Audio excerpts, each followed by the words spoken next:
A maior vitória é conquistar a si mesmo. Homens acreditam entender as mulheres, quando na verdade não conseguem nem entender a si mesmos. Essa frase nunca saiu diretamente da boca de Platão. Mas se você encarar sua filosofia com brutal sinceridade, perceberá que esse é o alicerce oculto de quase tudo o que ele escreveu. Platão não entregava conselhos de namoro. Ele não prometia fórmulas mágicas para conquistar alguém.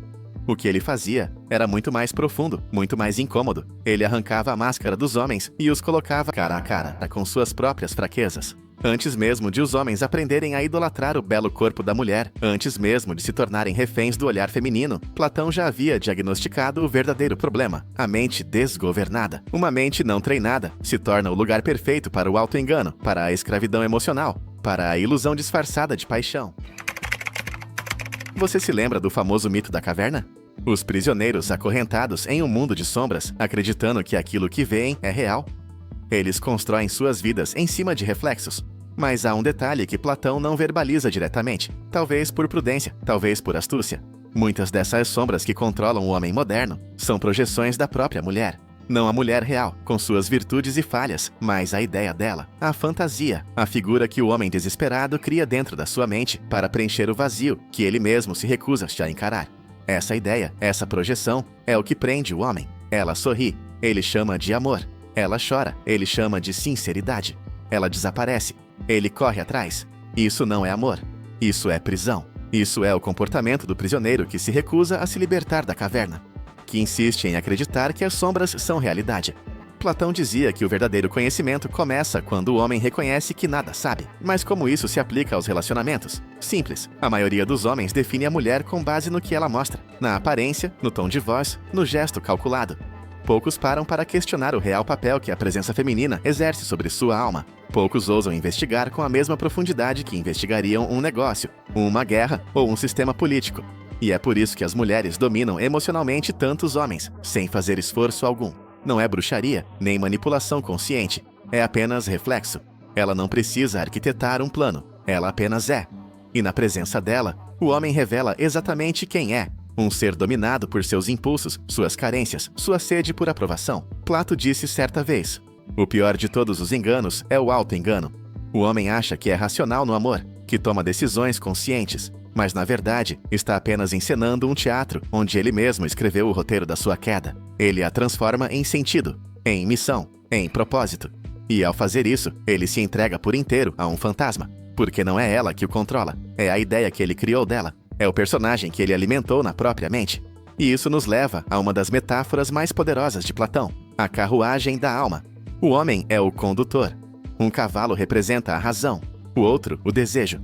O primeiro busca disciplina, sabedoria, firmeza. O segundo quer prazer, toque, beleza. Quando esse último se agita, o condutor, fraco, emocional, perdido, solta as rédeas e é arrastado. E o chama de amor. Esse amor é para Platão uma forma de loucura. Uma loucura divina, como ele escreve no Banquete, mas ainda assim, loucura. Algo que consome, cega, desvia o homem do real para o ilusório, para o ideal de beleza, não para a verdade da alma. E o que torna isso mais perigoso é que, consciente ou não, a mulher sabe disso.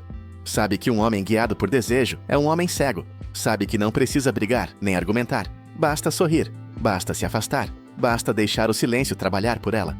E o homem, faminto por significado, corre atrás, implora. Sacrifica seus princípios em troca de atenção, de afeto, de qualquer migalha emocional que o faça se sentir digno. Mas não é ela quem joga o jogo, é ele quem criou o tabuleiro, é ele quem colocou todas as peças, ele entregou a coroa da sua alma e se ajoelhou diante do trono vazio que inventou. Platão via isso não como um drama individual, mas como o início da queda de civilizações. Em As Leis, ele alerta: o colapso começa quando o prazer vence a disciplina. Quando o homem troca o governo da razão pela submissão ao desejo. E é exatamente isso que vemos hoje. Homens com talentos incríveis destruindo carreiras por um caso. Políticos mudando leis para agradar mulheres que nem os respeitam. Filhos sem pais, porque os pais se perderam no ego de serem desejados.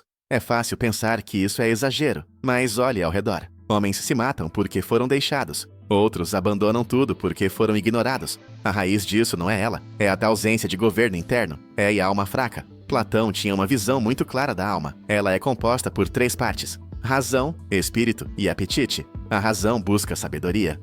O espírito, honra. O apetite, prazer. A maioria dos homens hoje vive apenas no apetite. Ela sorri. Prazer, ela toca. Prazer, ela valida. Prazer. Esse é o nível mais baixo do ser. E quando esse nível governa o todo, o homem perde tudo. Ele não manda mais no seu tempo, na sua mente, nem nas suas decisões. Ele se torna um mendigo emocional, e implorando migalhas de uma mulher que muitas vezes nem queria jogá-las. E aqui está a verdade mais cruel que Platão jamais disse com essas palavras, mas que paira sobre tudo o que ele escreveu. Ninguém é livre enquanto não governa a si mesmo. Não importa quantos seguidores você tem, não importa quantos corpos você conquista. Se um olhar pode te destruir, você continua sendo escravo, e você sente isso, em silêncio, no fundo da alma. Você sabe que perdeu a si mesmo em nome de algo que talvez nunca tenha existido. Você chama isso de amor, mas no fundo sabe que foi apenas desespero disfarçado de devoção. E a mulher? Bem, ela não fez nada, além de ser o reflexo, o espelho. Ela te mostrou aquilo que você nunca quis encarar. Sua dependência emocional, sua fome de afeto, sua ausência de propósito próprio. Ela te testou, não porque queria te derrubar, mas porque quis saber se havia algum rei dentro de você. E cada vez que você se curvou, ela se afastou. Não porque te odeia, mas porque perdeu o respeito.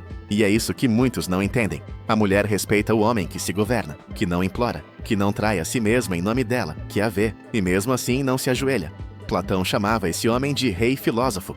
O homem que domina a própria alma, que não é abalado por jogos, que não se ilude com elogios, que não vende sua dignidade por um beijo. Esse homem não odeia a mulher, mas também não a endeusa. Ele a vê como ela é, humana, complexa, sim, mas nunca maior que a verdade. A maioria dos homens, no entanto, não quer ver, porque ver dói. Ver exige cortar vínculos com a própria vaidade. Ver exige admitir, fui fraco.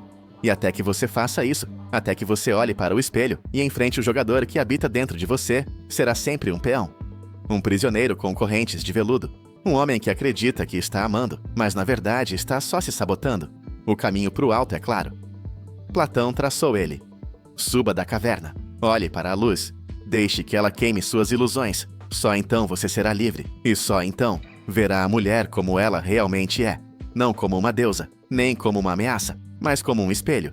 E se tiver coragem, poderá agradecer por ela ter mostrado o que você precisava tanto mudar.